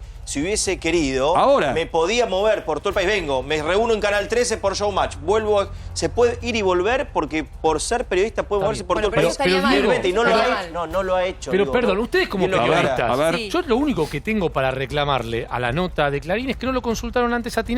Porque después, yo Claro. como periodista, sé que hay una denuncia ante un juez de Ah, un vuelo la que das. llegó. Es una noticia Claro, y es ya una está. noticia que la tenés que dar. ¿Qué te Pará, concedo? Gustavo, pará, yo no lo seamos llamo a así, pará, Tinelli, no seamos yo lo hipócritas, llamo a Tinelli y le pará. pregunto, hay Gustavo, una denuncia en tal juzgado por esto, ¿me podés explicar por Gustavo, qué? no Y seamos armo la nota hipócritas. con todas las fuentes. Se cuida, es una estrella del multimedio, se cuida. Pero, hay una lectura, la tenés que leer. Pará. Eso no estoy De de a uno, acuerdo. Yo de a creo uno, de a es una uno, estrella del de a uno, multimedio, de a uno. dale. Eso, De a uno. tenés razón en un sentido, pero fíjate desde otro punto de vista. Lo que Tinelli pide es un manto de impunidad, porque él trabaja en Canal 13, que no lo critique Clarín. A mí no me gusta eso, porque yo creo que los de Clarín trabajan para Clarín. Después saben que están en un multimedio, obviamente, lo tendrían que haber consultado, sí, pero la información es correcta. Entonces el Clarín miente. ¿Por qué Tinelli puede pretender que porque trabaja en Canal 13 tiene que estar cubierta las espaldas en Clarín? ¿Me Débora. parece? No, yo le repreguntaría a Brancatelli lo que dijo recién respecto de cuidarlo, ¿no? A Tinelli. ¿Cómo lo traducimos, por ejemplo? A Borenstein le decimos, o qué lo llama, Manieto, Kirschbaum, y le dice a Tinelli no lo nombres o no lo pongas en la lista de pelotudos haciendo ese párrafo, digamos, en su columna editorial, porque ahí también está jugando con cómo se expresa cada medio. Claro. Es complejo, es complejo. Si hablamos realmente con las cosas como son, van a entender lo que estoy diciendo. Ningún medio gráfico o web va a subir una noticia de una figura de ese propio medio. Nadie. Digo, si lo hacen es porque hay un mensaje atrás que quieren hacerlo saber. No, ¿Cómo que no? Dale. Digo, yo he trabajado Gustavo. mucho tiempo ahí y te dicen, la información es buena porque si no te echo, la información es buenísima, acá están los papeles. Pero estamos discutiendo si es buena o no es buena, así al que no otro sabemos si es día, buena o no es buena. al otro día ponemos la espalda. Estamos discutiendo algo que ni y siquiera vemos qué sabemos. pasa. Acá hay un- No, acá no, hay- bueno, pero acá hay ahí- envuelto, pero acá hay la envuelto. Pero la Hay información era envuelto. buena, si hay un Además, el periodista no se Ahora la maneja cuestión- hacia control remoto. Yo creo que hay una Perdón. gran fantasía. Hago una En Clarín, pregunta. No, bueno, Hago una pregunta. Clarín y La Nación no se manejan. No con es Más control. allá de la relación entre ellos, porque lo de hoy es un título muy fuerte claro. y va a tener entre ellos algún tipo de situación que plantear. Hoy, desde el punto de vista jurídico, ¿dónde estamos parados? ¿Qué es lo que se investiga? ¿Si fue un vuelo humanitario o no Claro. lo fue? Sí, básicamente Claro. eso, Pero y que si esa no, violó será la una cuarentena. multa, se hará una multa a la empresa que hizo el vuelo y una causa judicial a quien haya recibido ese material. Está claro que, como dijo nuestro colega Bustos de Chubut, el juez tiene otras 200 causas adelante. Sí, porque hay Y el gobierno provincial algunos temas más importantes que atender. por todos lados. Bueno, un tema muy importante, la economía, porque entramos en una nueva fase de cuarentena, donde las restricciones son muy severas. El presidente habló, prefiero 10% más de pobres que tener que hablar de muertos. Pero la economía de todos los días, los bolsillos flacos, José Luis Esper, para hablar previo a este informe. Mientras continúa la cuarentena para hacerle frente a la pandemia, la situación económica empeora día a día. El Banco Mundial pronosticó que la economía argentina caerá 5,2% en este 2020. El efecto coronavirus. Yo quiero preocuparme por dos cosas. Primero, cómo se pagan los sueldos y se levantan los cheques los próximos 3 meses. Y segundo, cómo se desarma la bola que vas a armar acá sin castigar con una alta inflación a la salida. No hay que pensar con la lógica vieja ni la economía ni al Estado. Hay que pensarla con una lógica distinta para lo que viene. Son casi 3 filas en una misma cuadra, ambas en una misma vereda, de un lado y del otro, más la gente que transita en esta cuadra. ¿Debería haber también un comité de expertos económicos? Sí. Y te diría más, y creo que tendría que haber un comité de gente de la tecnología. A partir de las 0 horas del miércoles va a ser obligatorio el uso del tapabocas, obligatorio para todos los que anden en el transporte público y para todos aquellos que estén en posiciones de atención al público. En caso de no hacerlo, podés sufrir multas que van desde los 10.000 a los 80.000 pesos. Va a ser un mundo mucho más cerrado, eso nos va a dificultar el comercio exterior, pero además nos va a favorecer la capacidad instalada PYME. Mira, yo te voy a decir una cosa, hoy la PYME es el doliente más grande de esta crisis, pero del final de esta crisis, para un mercado interno que necesita inexorablemente de capacidad instalada con respuesta rápida, la PYME es el gran actor de la etapa que viene en la Argentina. La cuarentena seguía de la misma manera, solo con unas pequeñas aberturas o ampliaciones. O sea, no son todos talleristas, ¿no? No tienen toda la goma pinchada para ir a la gomería. Acá tenemos un gran quilombo y el quilombo se va a resolver en este momento y bajo esta circunstancia que no hay gente en la calle emitiendo moneda. Que debemos pensarlo cómo lo hacemos. Que sea emisión pero que no sea emisión. Puedes emitir un papel equivalente que no lo pague exclusivamente en un año esta generación. El éxito se va a medir en las dos cosas. ¿Cuántas vidas pudimos salvar? ¿Y qué costo económico pagamos? José Luis, buenas noches. Muchas gracias por venir. La economía en tiempos de coronavirus, con un mundo, porque no es Argentina, es un mundo que no encuentra respuestas, ¿no? La diferencia es que otros son más ricos, otros son más pobres. ¿Cómo estamos? Yo te diría... Estos sucesos son sucesos que ocurren a veces cada medio siglo, cada siglo, así que por lo tanto en general la humanidad no va a estar nunca preparado del todo para un suceso así, por lo tanto te va a provocar muertes, te va a provocar infectados y te va a provocar también un derrumbe de la economía. Yo diría, esto es algo que está ocurriendo en todo el mundo. Podemos discutir en qué lugar es más grave el suceso sanitario, en qué lugar es más grave el suceso recesivo, de caída de la actividad, destrucción de empleo, pero el común denominador es infectados, muertes por la pandemia y caídas violentísimas de la actividad económica. De esto no se salva ninguno, ¿no? Esto para todos. Esto es para todos. El presidente ayer fue muy duro cuando dijo, yo prefiero 10% más de pobres, nos iríamos a un 40 y pico largo, que 100.000 muertos. Y hoy escuché a muchos colegas tuyos plantear que así como hay un comité de crisis que habla de salud, hay que hablar de economía con un comité de expertos, porque las consecuencias pueden ser muy duras. Yo fui de los primeros que planteó eso hace rato ya, apenas salió la primera etapa de la cuarentena, que me parecía que tenía que haber, así como había un consejo asesor del presidente en materia sanitaria, lo debería haber en materia económica, porque, te repito, el común denominador de esta pandemia, de cualquier pandemia en realidad, es el problema de salud y el problema económico. Están los dos unidos. Por eso siempre me pareció inadecuado plantearlo como una dicotomía, ¿no? O salud o economía. No, son dos caras de la misma moneda, no son dos cosas diferentes, porque vos podés decir, prefiero 10% más de pobres a 100.000 muertos, pero eso es una frase nada más.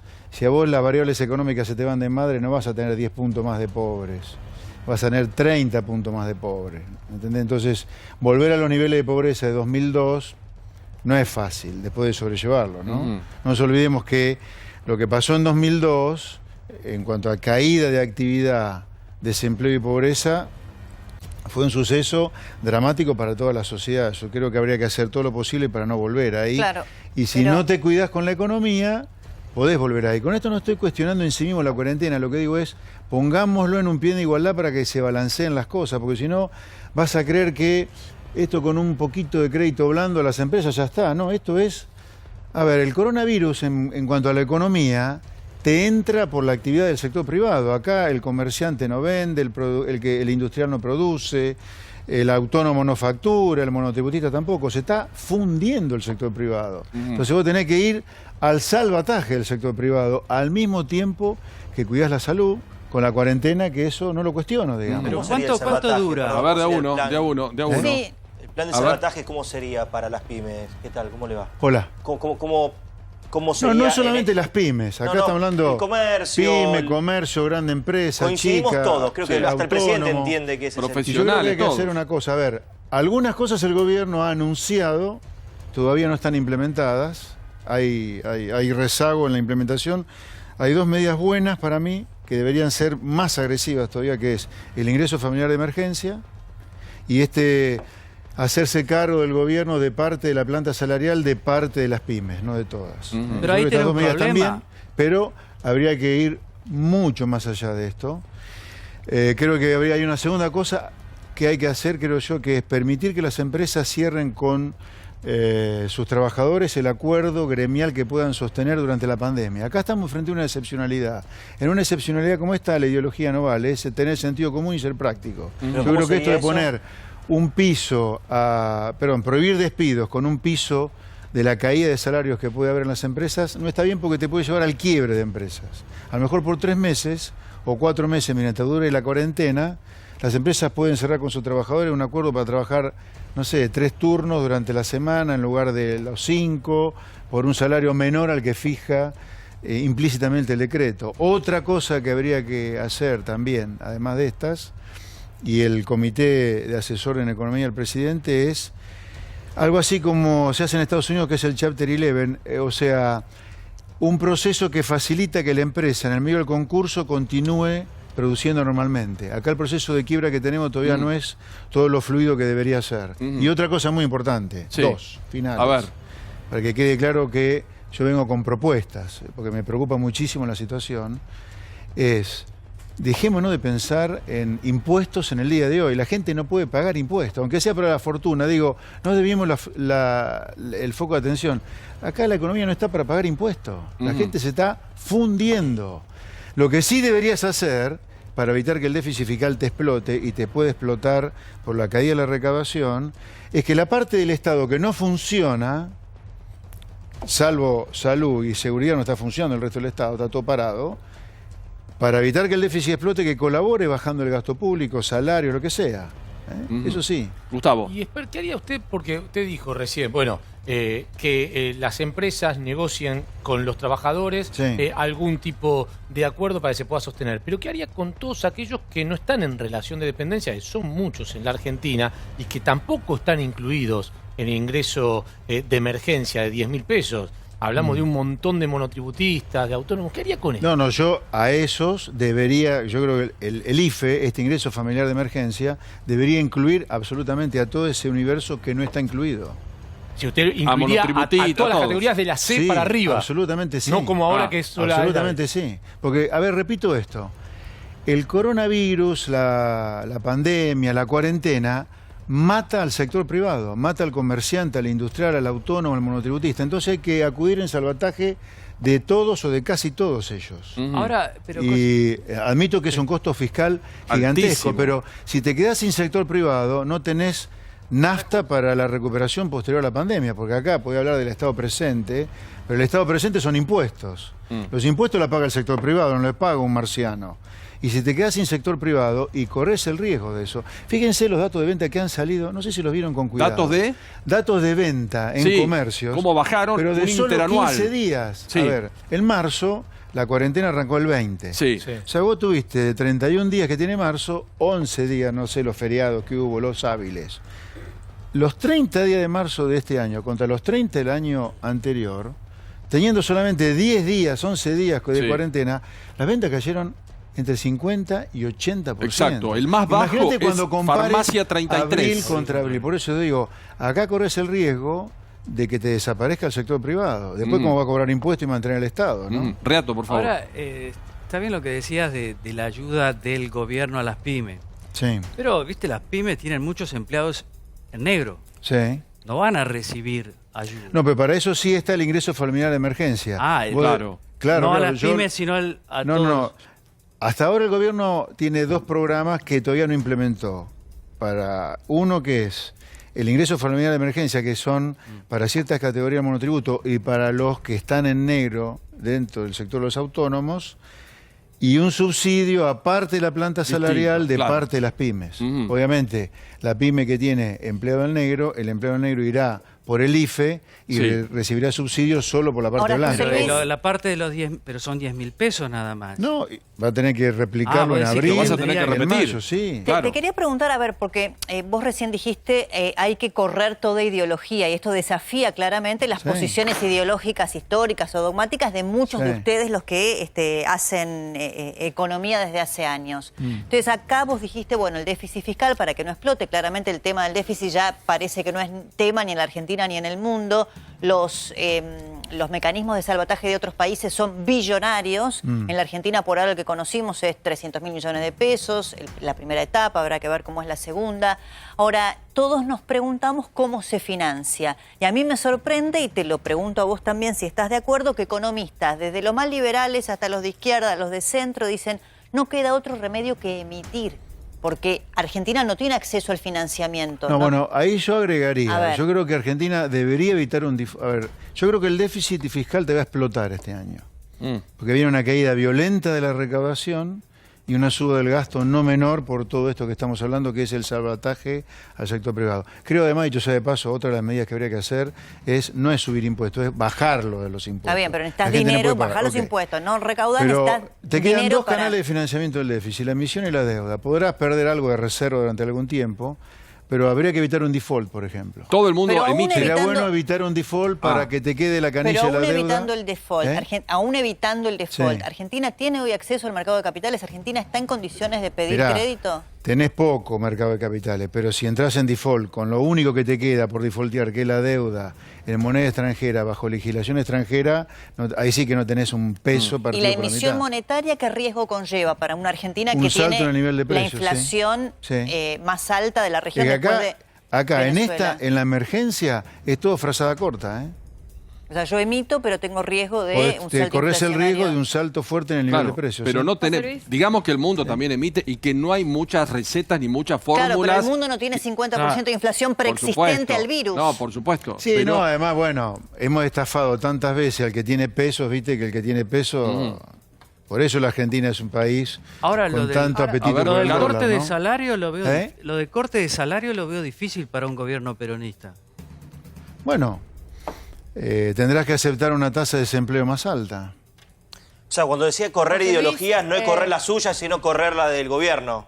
No, Diego, estamos discutiendo cosas por eso, digo, muy porque eso serias. es parte del peronismo difícil, que ceda a eso, los derechos del trabajador. Yo te diría, sin duda que la emisión genera inflación, sin duda que la inflación es un fenómeno monetario. Ahora, hoy, ponés a mirar el sector público, con derrumbe la recaudación, suba de gasto, con el mercado de capitales así chiquitito, porque ya defaulteaste 2 deudas, la de pesos y la de dólares, legislación local, ¿qué te queda? La emisión nada más. Sí. José Luis, pero no es solamente correr una ideología, sino todas. Sí, dentro de un marco de razonabilidad. El país pide eso. Al sector privado hay que salvarlo. ¿Qué ideología? Estamos en el medio del océano. El mundo en el medio del océano y estamos discutiendo que si el peronismo es esto, que si el radicalismo es lo otro. Me parece como que estamos en un momento de gravedad, a ver cómo seguimos. Bueno, ojalá eso, que con buenas ideas. Y es muy grave la economía. Insisto con que el presidente tenga su grupo de élite como tiene de sanitaristas, que lo asesoren, que trabajen con Guzmán, con su equipo económico. Un tema que a mí me preocupa es el magro funcionamiento actual de los bancos, ¿no? Sí. Me preocupa porque para las empresas es muy importante, empresas que tienen pagos parados totalmente. Los bancos nunca deberían haber cerrado. Pero también para la gente, porque hay gente que tiene, primero que en lo simbólico también me parece grave. Porque ese es un título, Caro. Claro. Los bancos nunca tendrían que haber cerrado. En el mundo no cerraron. Totalmente de acuerdo, pero además en lo simbólico también, no solamente en lo práctico, porque yo si quiero ir a retirar mis dólares del banco, si suponete que tengo un depósito en dólares, no puedo ir a retirarlos del banco. Si yo tengo un plazo fijo, que son mis únicos ahorros, y con eso me quiero mantener porque no tengo ingresos, tampoco puedo sacar mi plazo fijo. Sí. Entonces, en lo simbólico, en lo que significa para la Argentina, lo que hemos vivido, también es bastante grave. Quiero saber qué opinás al respecto. Sí, yo creo que los bancos nunca deberían haber cerrado. Y es grave porque, cuidado, acá lo peor que nos puede ocurrir es que la gente empiece a sospechar que a riesgo de un 2001, de que no te van a devolver los depósitos. Y de ahí no volvés si la gente tiene pánico. Esa no es la intención del gobierno desde ya, pero debería dar señales de que eso no es así y que la gente se quiere retirar el depósito. ¿Por qué no lo saben? ¿Por qué el gobierno no toma la decisión de que se abra y que empiecen a trabajar completamente? Pero bueno, por eso yo creo que al presidente hay que equilibrarlo con su equipo de sanitaristas, con un equipo también de sabios económicos, porque creo que estas cosas pasan por eso también. O sea, si vos te vas muy para un lado, descuidás cosas como esta. Alguien te hubiera dicho, no cierre los bancos. Desde el primer día establecí un sistema de turno, no sé cómo sería, para que la gente, si quiere retirar su depósito, lo retire y no tenga ningún temor de que se lo van a confiscar, como hoy yo veo que empieza a haber miedo, y sería bueno aventarlo cuanto antes ese miedo. Y miedo que mete gente a través de redes sociales, desde la ignorancia sublime, y que crea estados de confusión, de malestar, porque hay gente que cree cosas que lee y que no sabe si son ciertas. Ahora nosotros manejamos información, pero hay gente que no la maneja. Crítico, evitar una explosión de emisión de dinero que te puede hacer volar el nivel de precios y te genera un nuevo round de más pobres y empezás a dar círculos. Otra vez. Aún sin demanda. Entonces, para eso yo creo que es importante que Gobierno Nacional, provincias, municipios, con la Corte Suprema, los jefes de bancada, nos anuncien un plan de reducción transitoria, por lo menos, de la parte del Estado que no está funcionando. Bueno, ahora la ampliamos, porque vamos a sumar dos casos y vamos a aprovechar a José, que tiene ideas diferentes porque es economista y entiende, porque hay una Argentina que cumple la cuarentena, una Argentina que cobra cada 30 días y una Argentina que dice no sé cómo sigo mañana. Y tenemos acá dos personas que se van a sumar, dos amigos, Daniel Iglesias López, que es miembro de la Cámara Argentina de Papeleras, Librerías y Afines, y tenemos a Carmen Melgarejo, que es manicura, trabaja por su cuenta y necesita salir a trabajar todos los días. Un gusto saludarlo. ¿Cómo estás, Daniel? ¿Cómo estás, Carmen? Gracias por estar con nosotros. Hola, gracias a ustedes. Bueno, estamos discutiendo, bien, nosotros bien, porque formamos parte de una Argentina en relación de dependencia, pero hay otra Argentina que es la no asistida y que asiste a la Argentina asistida, que está ahí en medio de líos. Arranco con vos, Carmen, que sos tal vez la síntesis de un montón de personas que viven mensualmente o semanalmente haciendo el manguito y el dinero. En este caso vos sos manicura. Sí, soy manicura, pedicura. Y no entra un peso ¿desde qué día? ¿Cómo te manejaste hasta ahora? Contanos. Y la verdad que desde que empezó la cuarentena yo trabajo independiente y sinceramente se hace muy difícil. Gracias a Dios yo tengo a mi marido, que dentro de todo él cobra la mitad de lo que debería cobrar, pero bueno, algo es algo, pero sinceramente es complicado porque no estoy generando absolutamente nada. Y bueno, también se me complica con el tema, se nos complica en realidad con el tema de los impuestos, que lo escuchaba al economista, creo que a José Luis Espert. José Luis, diciendo de que no deberíamos preocuparnos de los impuestos, pero imagínese de que si no pagamos los impuestos, después se genera como una pelota. Exactamente. Daniel, ¿cómo es tu caso? Porque representás a mucha gente. Hubo una situación atenuante con los libreros, pero todo el que trabaja con delivery, yo insisto y subrayo el tema de salud, no estoy en contra de eso, dice ahí un 15%, un 20% como mucho el movimiento que puede tener nuestro comercio con un delivery. Mira, Paulo, el primer análisis que hago es que esto es una pregunta perfecta. Creo que si Alfred Hitchcock o los Thomas Bernard Lobo Moser hubiesen establecido el guión de esta película, no hubiesen pasado más, ¿verdad? Realmente, en el caso de las librerías y papelerías, hace 20 y pico de viajes porque llegábamos resultados, era cero. Y mediante la intervención del fundamentalmente el Comité de Crisis de FECOBA, que está realizando un brillante trabajo relevando, importante, viendo las necesidades de la gente, pudimos acceder a esta versión de venta, entre comillas, digital, que siempre es mejor que nada, indiscutiblemente. Claro. Una venta reducida, que te va a permitir paliar algo, sí, definitivamente es una gota de agua, ¿verdad? José Luis, bueno, acá tenemos dos casos muy claros y así multiplicador para muchísimos argentinos. Yo creo que estamos con una Argentina asistida, una que asiste, pero que dice, me tienen que dar una mano, me tienen que asistir a mí. Acá tenemos dos casos que se multiplican. ¿Qué podés decir de esta situación? ¿O qué se podría hacer en estas situaciones? En el caso de papelerías, el gobierno estaba pensando en flexibilizar algo la cuarentena, ¿no? Sí, pero ¿qué es? Delivery. Solo por delivery. Solo por delivery. Sí, claro. Te pueden mandar un cuaderno porque si el chico está estudiando, algún insumo para computación. Es mejor que nada, pero no le alcanza a cubrir los gastos. Claro, es lo mínimo. No, acá es mínimo, pero en el caso de la señora, el caso más que mínimo es directamente el cero absoluto. Ahora, José Luis, en el caso de la manicura... Sobre el tema de los impuestos que tocaba la señora, yo lo escuchaba, o lo leía, perdón, al número 1 de ARBA, en la provincia de Buenos Aires, no me acuerdo el apellido, hablando de que se van a postergar los vencimientos de impuestos. Pero nadie te lo puede pagar los impuestos, no es postergar impuestos.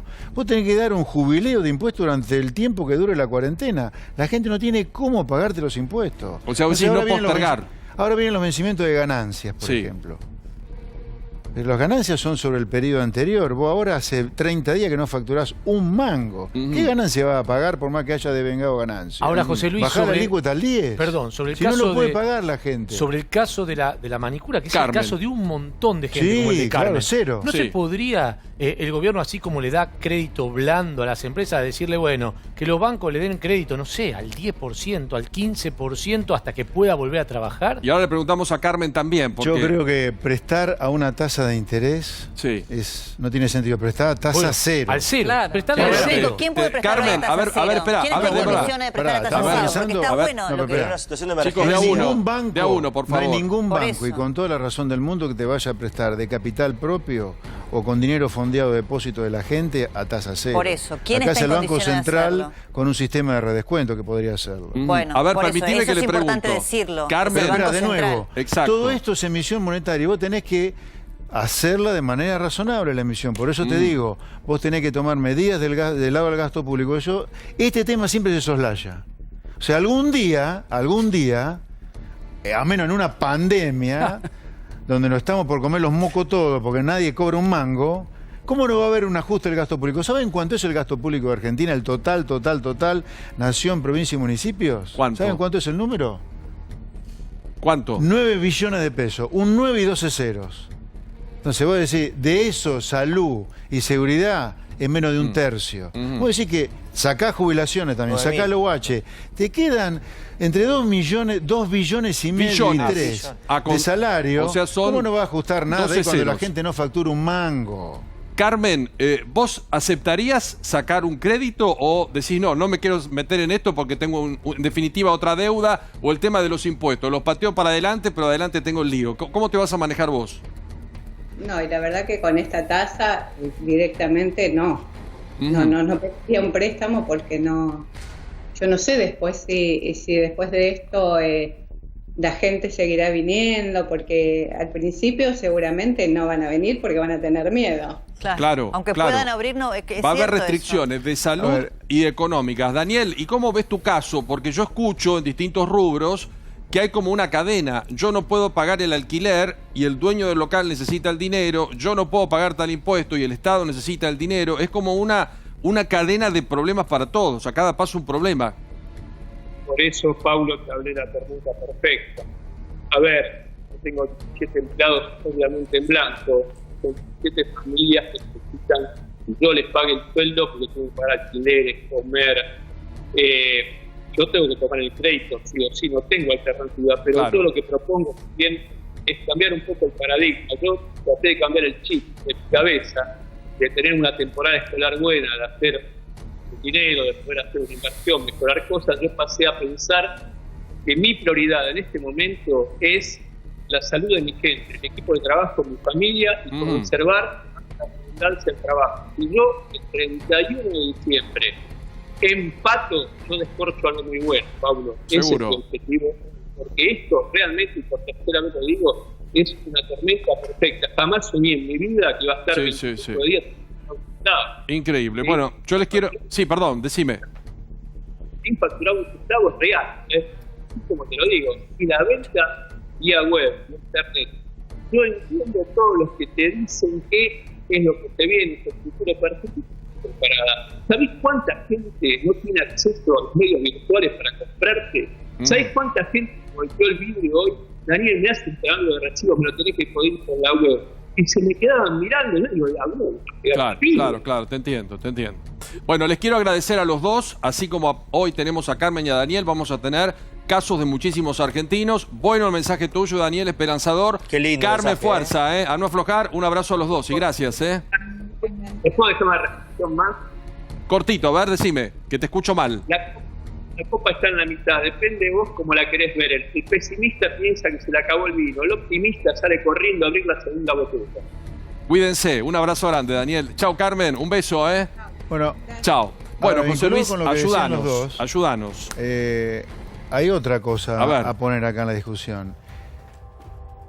El mundo, con la cuarentena, ha abierto y ha cerrado la cuarentena varias veces. No es que con una sola empezó y terminó. Abro y volvemos a la plenitud. Acá eso es muy importante. Eso, ¿no? Acá la flexibilidad y el pragmatismo. Demandas de intendente, hasta el propio gobernador de la provincia, Kicillof, ya está pensando cómo abrir algo, porque el quiebre económico de la gente de laburo es espeluznante. Bueno, Entonces, no habría que descartar que vos abras, te venga una oleada de infectados y tenés que cerrar. Te vuelva a cerrar, porque el mundo lo está solucionando así. No es que hay una sola receta. Acá nadie tiene receta contra él. No lo arregla nadie. Hasta que no haya vacuna. Los que tienen billete tampoco lo pueden arreglar. Dicen que es una válvula, ¿viste? Abrís y cerrás. Se está discutiendo ya porque hay municipios que tienen pocos habitantes, hay zonas del país quizás de mayor ruralidad que tienen habitantes o poblaciones pequeñas en donde pueden abrir con más facilidad que otras. Lamentablemente el AMBA es donde hay mayor cantidad de contagios y mayor circulación de gente.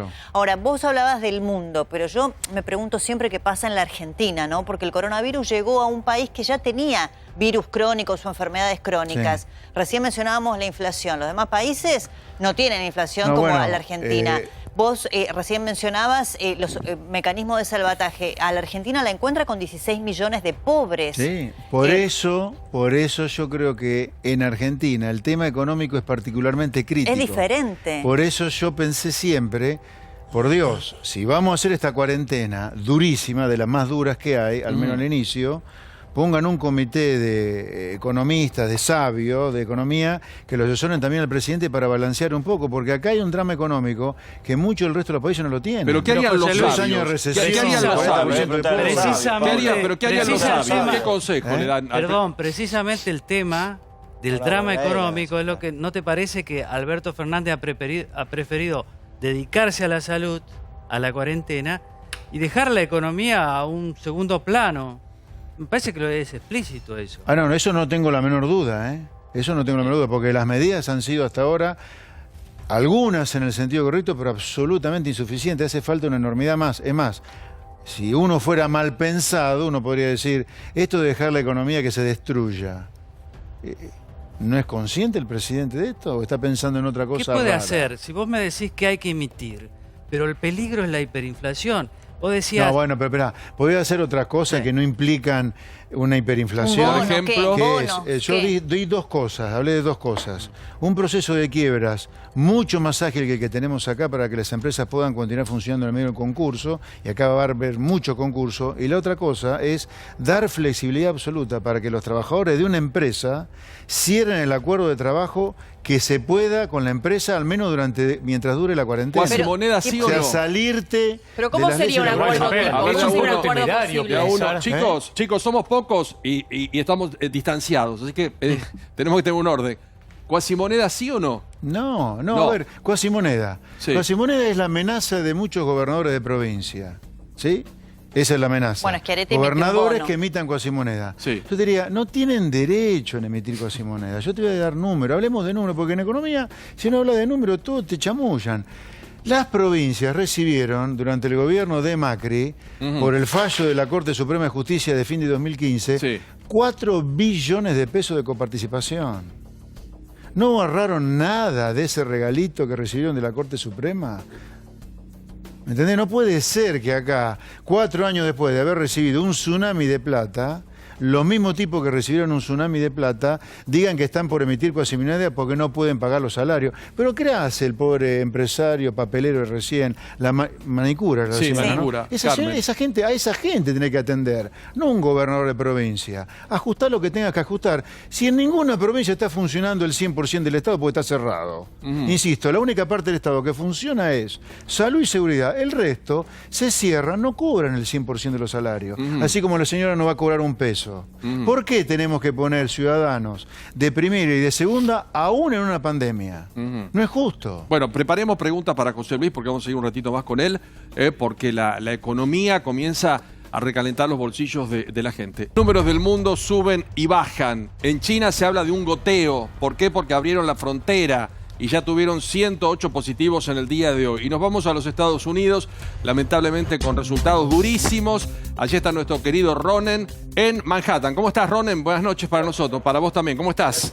¿Cómo estás, Pablo? Saludos para todo el equipo. Bueno, ubicados en Manhattan, mira, yo te quería mostrar esta ambulancia. Son ambulancias que se han puesto móviles, que están todo el tiempo en distintas partes de Nueva York, para cualquier emergencia que surja. Por supuesto, están conectadas, interconectadas con los hospitales. Aquí, muy cerca hay uno de los hospitales, Nellox Hill, uno donde lamentablemente hay morgues móviles que veíamos a nuestra compañera Domitela que los mostraba. La verdad que son situaciones que se viven y que es una fisonomía distinta a la que se venía dando en esta ciudad. Una ciudad que está plagada, por supuesto, de tapaboca.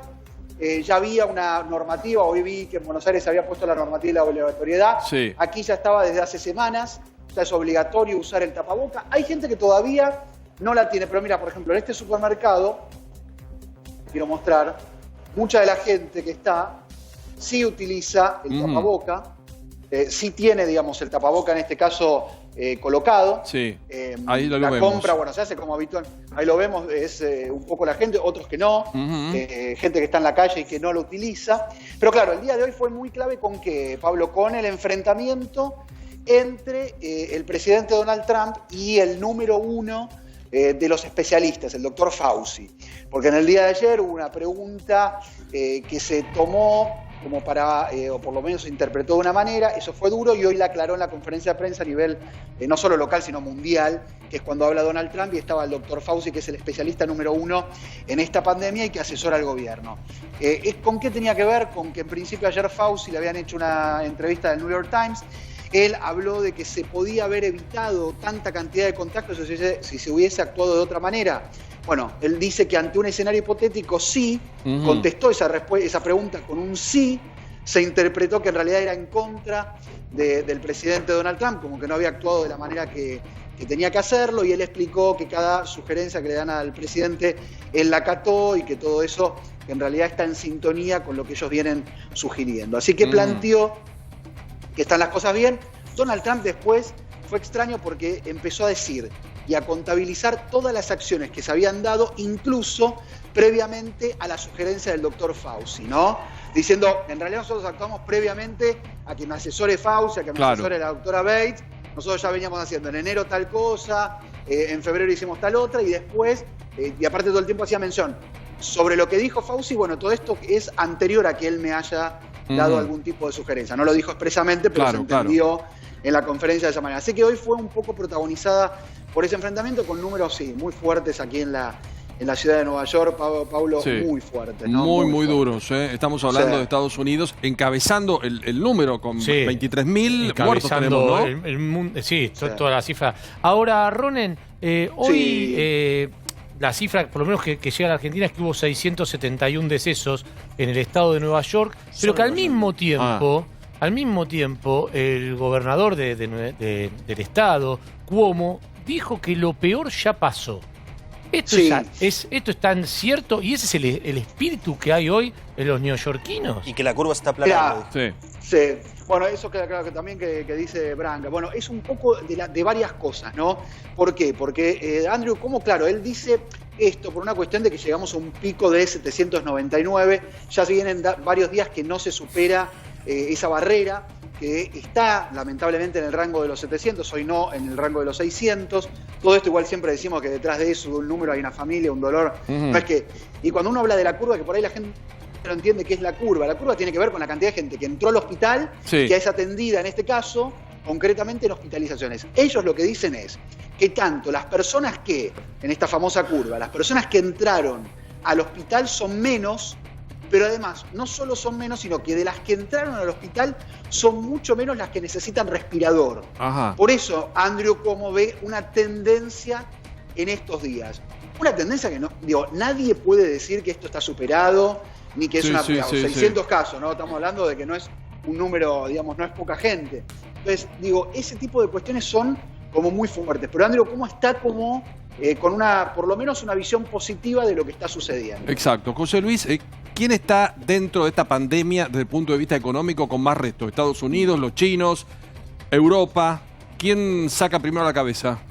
Yo no hablaría de regiones completas, te diría que habría que hay que agarrar muy, te diría que Alemania, por ejemplo, Corea del Sur. No, Estados Unidos, la caída del PBI va a ser monumental. El JP Morgan ha estimado, el JP Morgan, no yo. Yo no pronostico nada de países en los cuales no vivo, pero el JP Morgan ha pronosticado una caída del 40% en algún momento del año 2020 del PBI americano. 40%. Hay que remontarse a qué momento de la historia para encontrar. Hay que remontarse a qué momento de la historia para encontrar un antecedente. En la crisis del 30, una caída así en la crisis del 30. Pero en 3 años, no en 3 semanas. Sí. Claro, 3 años. Esto es una cosa. O sea, no hay es fulminante. A ver, Ronen, ¿qué decías? Sí, porque también el Banco Mundial, a través del jefe de los economistas, un poco lo que dice José Luis Espert, del economista en jefe para América Latina, el doctor Rama, él planteó que hay no solo una crisis a nivel, por supuesto, local con los Estados Unidos, sino también América Latina. Engloba América Latina, que va a estar muy, muy difícil, y que los Estados Unidos también, un poco lo que dice Espert, en números que para ellos son avasallantes. Incluso hoy ya el secretario del Tesoro dijo que estaba muy positivo porque los norteamericanos empezaron a recibir su cheque. Por un lado el seguro de desempleo, pero además un cheque con una cifra de 1.200, 2.400 para las familias, y que ya lo empezaron a recibir, y él cree que la totalidad de gente que no solo que perdió el trabajo, sino la gente que solo perdió el trabajo y que además tiene la necesidad de recurrir a este fondo, lo va a recibir. Así que estamos hablando de momentos, digo, algo impensado para una economía como la de Estados Unidos, que te llega un cheque. Aparte hay como dos maneras: o te llega el cheque porque pagaste los impuestos a tu cuenta bancaria directamente en transferencia, y si vos no tenés eso, pero estás legal en el país, te lo envían con un cheque a tu casa a través del correo. Exacto. Ronen, eso es impensado. Exacto, claro que sí. Gracias por todo, amigo. Abrazo grande, cuídate. Pablo, un abrazo. Hasta luego. Cuídate, chau. Acá que nos puede llegar de los Estados Unidos. ¿Qué nos puede llegar por correo? ¿Un cheque? ¿O un vencimiento? O que te digan no pague el anticipo de ganancias. Yo lo que pensaba es, si Estados Unidos vaticinan eso, acá en Argentina, ¿qué nos esperan entonces? ¿Cómo? Si en Estados Unidos están hablando de eso, ¿qué nos espera acá nosotros en Argentina? No, la caída va a ser gigantesca. Pero ¿hasta dónde? Digo, porque ya más, o sea, ¿hasta dónde podemos llegar a caer? Vamos a separarlo tanto. Ojalá que no caigamos nada. ¿Sí? Si es por el deseo, pero la realidad nadie no es tiene el esa. deseo, todos vivimos acá en Argentina. La realidad es que Argentina este año va a tener una caída del PBI formidable. Como mínimo, la caída del 2002. Hoy la economía se mueve porque compramos comida, porque compramos medicamentos, alimentos y, bueno, no muchas cosas más, y algunos pagamos impuestos. Combustible muy poquito, bajó un 80% aproximadamente. Pero se redujo todo demasiado.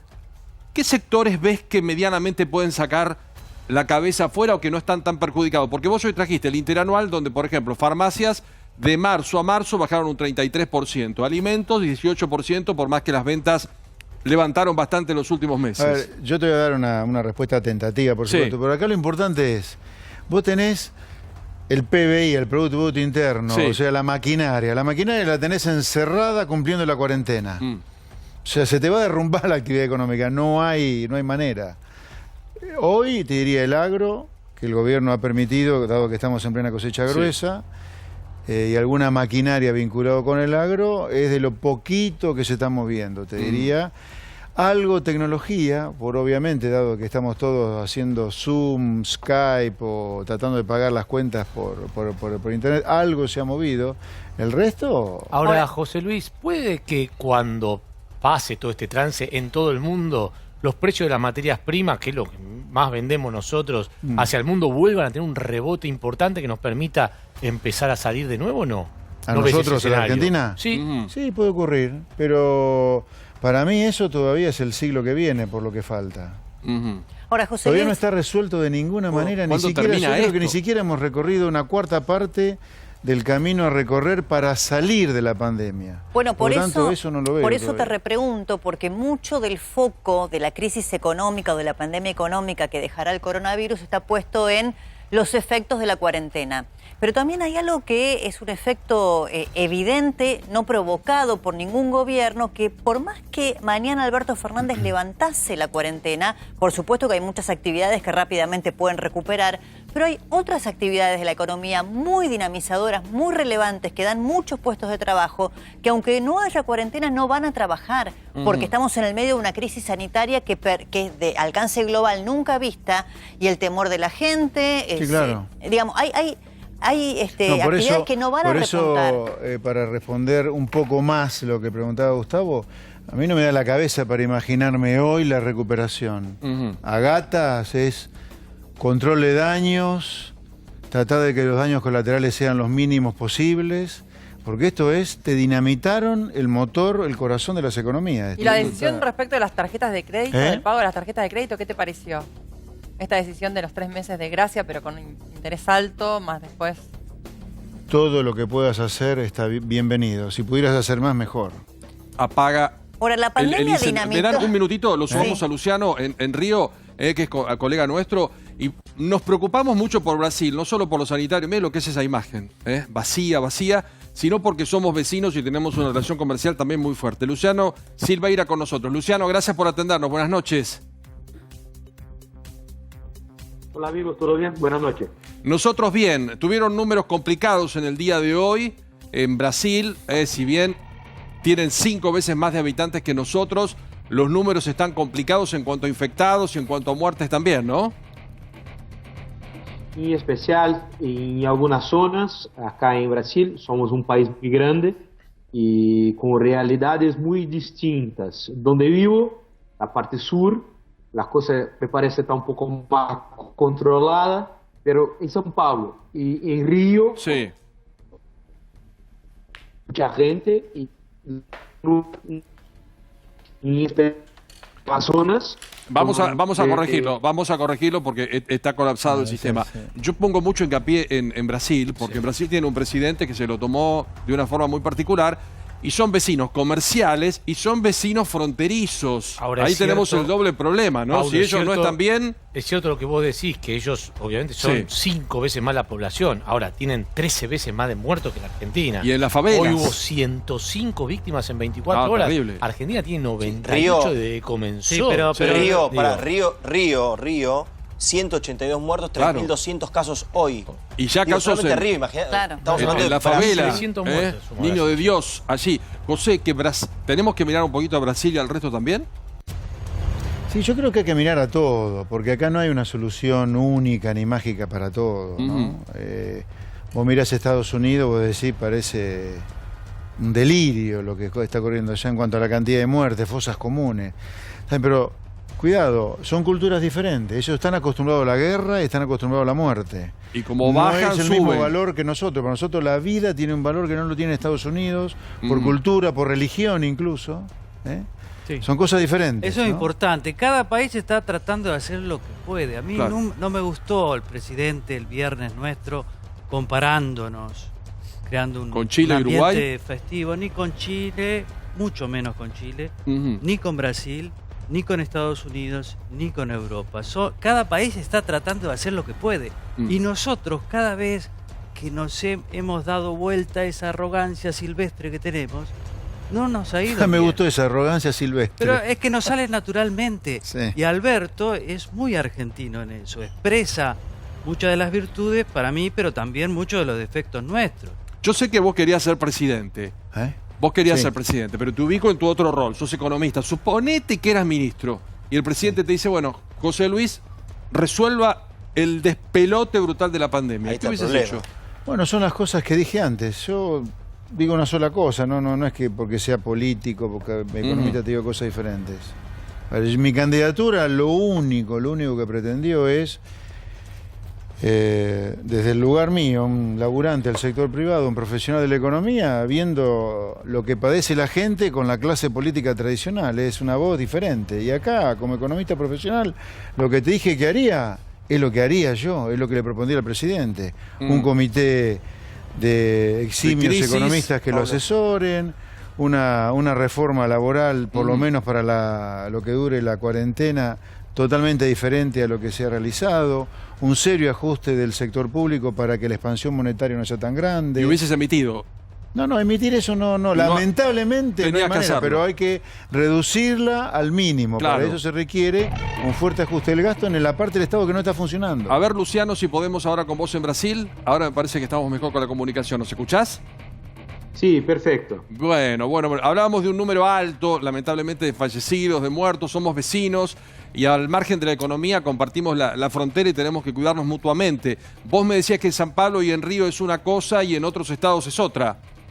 Perfecto, es así, porque somos muy grandes, estos dos estados son más populares, hay más gente, entonces es complicado de controlar. Y de otra parte, la parte norte de Brasil, donde está Amazonas, donde hay mucha pobreza, no hay camas suficientes, no hay unidades de terapia intensiva suficientes, y entonces hay un problema muy grande en la parte norte de Brasil, más precisamente el estado de Amazonas, y así vamos, porque donde vivo, del sur, ahora está más tranquilo, más controlado, en Río, São Paulo, por la cantidad de gente, y la parte norte y nordeste por la pobreza. Exacto. En San Pablo tienen 33.000 camas de terapia intensiva. Es un país dentro de otro. ¿Cómo es la cuarentena en Río y en San Pablo? ¿Se cumple? ¿Es ajustada o es flexible? Para todo el Brasil está de parte a parte, de gobernador a gobernador, haciendo sus normas y claro que hay un consejo general para que no salgamos, para que no nos juntemos, para que no salgamos a salir a hacer un jogging o cosas así, tonterías. Claro. Hay que salir solamente para ir al supermercado o para una farmacia, cosas así. Pero como somos tantos acá en Brasil, que hay gente para todo, ¿no? Algunos que siguen estos consejos, como yo, que me quedo en mi casa, claro, laborando como puedo, y hay otros más necesitados que tienen que salir y que no hay otra manera, pero hay también aquellos que no están cumpliendo las normas, están siguiendo mucho más un pensamiento y una determinación de nuestro presidente do que nuestro ministro de la Salud, que dice una cosa, mientras nuestro presidente habla otra, ¿no? Exactamente. Débora. Sí, quería preguntarte justamente por eso, ¿no? Da la sensación de que cada sociedad o cada país administra la crisis sanitaria de acuerdo a la idiosincrasia de sus pueblos y de sus dirigentes. En Brasil da la sensación, por lo que vos decís, que no depende solamente de lo errático de Bolsonaro realmente en sus decisiones, sino de la propia idiosincrasia del brasileño, o sea, difícil llevarlos a una cuarentena y un encierro. Vos decías que se cumple de manera dispar. ¿Podés ser más preciso? O sea, efectivamente hay zonas donde se está cumpliendo o verdaderamente no hay ningún sitio del país en donde se vea, como se ve en algunas grandes ciudades de la Argentina, que está completamente despoblado. Mira, Débora, acá en Brasil hay zonas con playas y en ciudades grandes. Sí. Entonces la gente estaba acostumbrada a salir todo el día para caminar de frente al mar. Es una costumbre y es muy difícil cortar eso. Porque dicen, mira, estoy en un lugar libre, el aire es libre, no estoy aglomerado, no estoy junto, entonces es posible salir a caminar. No es así, sabemos que no es. Yo vivo en la parte de Brasil donde está para empezar el frío, toda la parte sur. Entonces es una tendencia ahora que la gente se cierre un poco más. Claro. Pero en la parte nordeste de Brasil es calor todo el año. Estaba en una Semana Santa, había la feria de peces, de pescados. La gente estaba comprando en la vera del mar, tranquilo, como si no pasaba nada. Entonces, para controlar todos de forma vertical, de una forma unísona, de una forma igualitaria a todos, es muy complicado porque hay tradiciones, hay costumbres de cada lugar. Ahora vamos a arrancar el frío, la gente de Bahía no pasa nada, está con 35 grados, 30 grados, entonces están por la calle. Es muy complicado eso. Muy complicado. Luciano, te mandamos un abrazo, cuídate, hasta pronto, gracias. Igual, amigos, un placer. Chao. Luciano Silvera desde Brasil. Preguntas cortitas finales porque estamos en el cierre. A José Luis. Preguntarle a José Luis, más allá del ajuste a los trabajadores que ganen menos y darle flexibilidad a las empresas para que recorten. Las van a echar si no ganan menos. Está bien. Van a quebrar las empresas, en lugar de quedar todos ganando menos, van a quedar todos desocupados. Esto es una implosión, Diego. Por eso es tan difícil. No es una pequeña recesión. Tenés a todo el PBI guardado cumpliendo la cuarentena. Bueno, por eso le quiero hacer esta pregunta, todavía no hice la pregunta. Digo, por eso debe ser tan difícil con los que se reúne el presidente tomar una decisión que no, o que perjudique lo menos posible al trabajador. Deben estar pensando en el trabajador y ver cómo salen todos perdiendo lo menos posible. Pero digo, ¿no hay chances? ¿No cree como viable, por ejemplo, que las empresas de luz, de gas, de agua, de servicios, de cable, de telefonía, de seguros, también a modo solidario reduzcan un poco las tarifas y con eso la gente ahorra bastante plata como para poder llegar a fin de mes? Y el impuesto a la riqueza, por ejemplo, el impuesto extraordinario a los que blanquearon, a los que más plata tienen en el país, esas dos cuestiones. No, lo del impuesto es una tomada de pelo a toda la ciudadanía. ¿Por qué? ¿Al que blanqueó está mal? Primero que si uno odia al que negrió, viste, no le des ningún perdón, no le des nada, no le digas blanquea que no te voy a cobrar impuestos, pero después te cobro excepcional 2 veces como los ahora. Esperá. Si a vos no te gustan los que negrean, no le des una ley de blanqueo que dice que no le va a cobrar impuestos y después le cobra una vez y ahora se le quiere cobrar otra vez. Sí, mira que yo estoy completamente fuera de ese sistema, pero seamos un poco serios. Si vos decís blanqueo de capitales sin impuesto adicional a la penalidad que se le cobró, ya se le cobró 2 veces. Esperá, sobre este impuesto, ¿a vos te parece que frente a un problema que se te avecina de 3 billones de pesos, que es el aumento del agujero fiscal que va a tener, un impuesto a la riqueza, a los más ricos, a los patrimonios, por 200.000 millones de pesos? Es la nada misma. Es una tomada de pelo a todos los argentinos, por favor. No creo. No, para vos no sirve. No suma. Pero es una tomada de pelo. O sea, si el presidente me dice que se baje el salario, todos los ministros, a todo nivel de gobierno, que el dinero que se puede recaudar con los empresarios. Esto es patético, porque ya se hizo 10 millones de veces haciéndolo creer. Vos me hablás arriba mío, yo te lo arriba tuyo, digo, No le hagamos creer a la gente, que con un impuesto a la riqueza solucionó un problema 10 veces más grande. Bueno, chicos, empezamos a despedirnos. Recordamos que va a ser decreto de la provincia en la utilización de máscara, ¿no? Así es, a partir del miércoles, igual que en la ciudad de Buenos Aires, así que toda la zona de AMBA, obligatoriedad de cubrirse boca, nariz y mentón para circular, para ir al transporte público, en dependencias oficiales o ir a la compra de supermercado o en una farmacia. José Luis, muchas gracias por venir. Un placer, buenas noches. Desde acá te abrazo, en esta distancia que tenemos todos. Gracias por la compañía, mañana nos reencontramos, el miércoles ya con Fabián, que está muy bien y va a estar con todos ustedes. Ya llega Luis Novarecio, a cuidarse y mañana no tanta calle, en casa. Chau.